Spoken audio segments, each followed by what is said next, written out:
میں ڈیوٹی سے واپس آ رہی تھی کہ مجھے اپنے پیچھے قدموں کی آواز سنائی تھی۔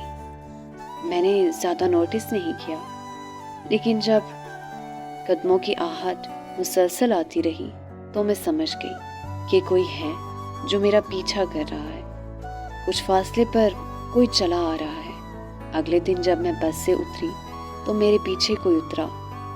آج بھی اس کے قدموں کی مسلسل آواز آ رہی تھی۔ صبح شام جب یہی ہونے لگا تو میں گھبرا گئی۔ میرے حالات ایسے نہیں تھے کہ میں جاب چھوڑ کر گھر بیٹھ جاتی۔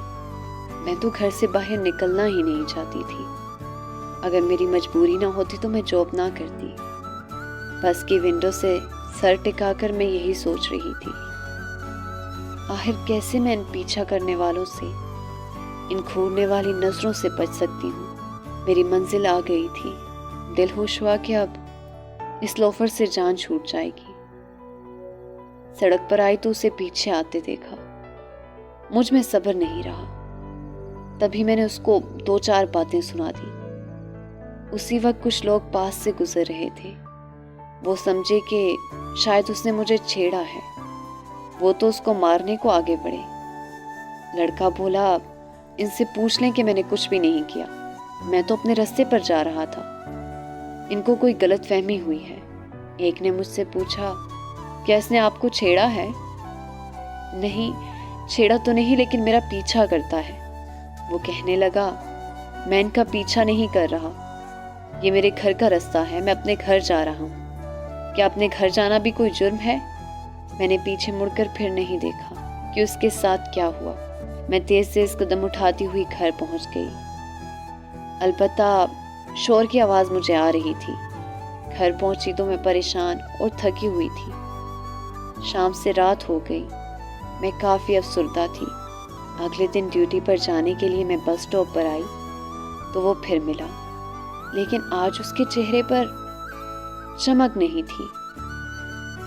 اس نے ایک نظر مجھے دیکھا، پھر نظریں جھکا لی۔ میں سمجھ گئی کہ وہ واقعی میں ہمارے گھر کے پاس رہتا ہے۔ میں نے غلط فہمی میں سمجھ لیا کہ وہ میرا پیچھا کر رہا ہے۔ اصل بات تو یہ تھی کہ وہ اپنے گھر جا رہا تھا۔ اس وقت اس کے چہرے پر جو تاثرات تھے، میں انہیں کوئی نام نہیں دے سکتی۔ میں خود کو مجرم سمجھ رہی تھی۔ اس کی تصویر میری آنکھوں میں رہ گئی۔ اس کی آنکھوں میں شکوہ تھا، بے بسی تھی، لیکن نفرت نہیں تھی۔ فیکٹری آ کر میں ڈیوٹی صحیح طرح سے نہ کر سکی۔ 1000 کوششیں کر لینے کے باوجود میں اسے اپنے ذہن سے نہیں نکال سکی۔ میرے دل میں اس کے لیے کوئی سافٹ کارنر نہیں تھا، لیکن میں یہ ضرور سوچتی تھی کہ کاش اس دن میں نے اس طرح اس سے نہ کہا ہوتا، اتنا چیخ کر اس سے بات نہ کی ہوتی، تو آج میرے دل میں یہ کسک نہ ہوتی۔ میں اس کیفیت سے چھٹکارا پانا چاہتی تھی، اس گلٹ سے باہر آنا چاہتی تھی۔ اس کا ایک ہی طریقہ تھا کہ میں اس سے معافی مانگ لوں۔ مجھے یہ پتہ چل چکا تھا کہ وہ لوگ اس علاقے میں نئے ہیں۔ ان کا گھر بھی ہم سے زیادہ دور نہیں تھا، مگر کون سا گھر تھا یہ معلوم نہیں تھا۔ روز ارادہ کرتی تھی کہ اس سے بات کروں گی، مگر کر نہیں پاتی تھی۔ اسٹاپ پر کافی رش ہوتا تھا۔ سوال جواب تو دور، اس کو دیکھنا بھی مشکل تھا۔ 2 ماہ گزر گئے۔ آہستہ آہستہ اس سے بات کرنے کی خواہش شدت اختیار کر گئی۔ میرے دل کا سکون اور راتوں کی نیند برباد ہو گئی، لیکن میں اس سے بات کرنے اور معافی مانگنے کی جرت نہیں کر سکی۔ وہ روز ہی بس اسٹاپ پر نظر آ جاتا، پھر اسے کیسے بھلا دیتی میں؟ ایک روز شدید گرمی تھی۔ بس اسٹاپ پر رش بہت کم تھا، کوئی 2-4 لوگ کھڑے تھے، وہ بھی وہیں کھڑا تھا۔ اچانک آندھی چلی اور مٹی میری آنکھوں میں آ گئی۔ تبھی میرے ہاتھ سے کچھ کاغذات نکل کر سڑک پر اڑنے لگے۔ وہ بہتیار ان کو پکڑنے کو دوڑا۔ اس نے اس بات کی پرواہ بھی نہیں کی کہ سامنے سے بس آ رہی ہے۔ کاغذ پکڑ کر وہ ہانپتے ہوئے واپس آیا۔ کاغذ میرے سامنے کر دیے۔ میں حیرت سے اسے دیکھ رہی تھی۔ اس نے کچھ کہنے کے لیے شاید ہونٹ ہلائے تھے، لیکن کوئی آواز نہیں نکلی کہ وہ مجھ سے کوئی سوال پوچھے گا، میں جواب دوں گی۔ تبھی بس آ گئی۔ آج مجھے بس کا جلدی آنا کھل رہا تھا۔ ہم دونوں بس میں چڑھ گئے۔ بس میں صرف 2 سیٹس خالی تھی۔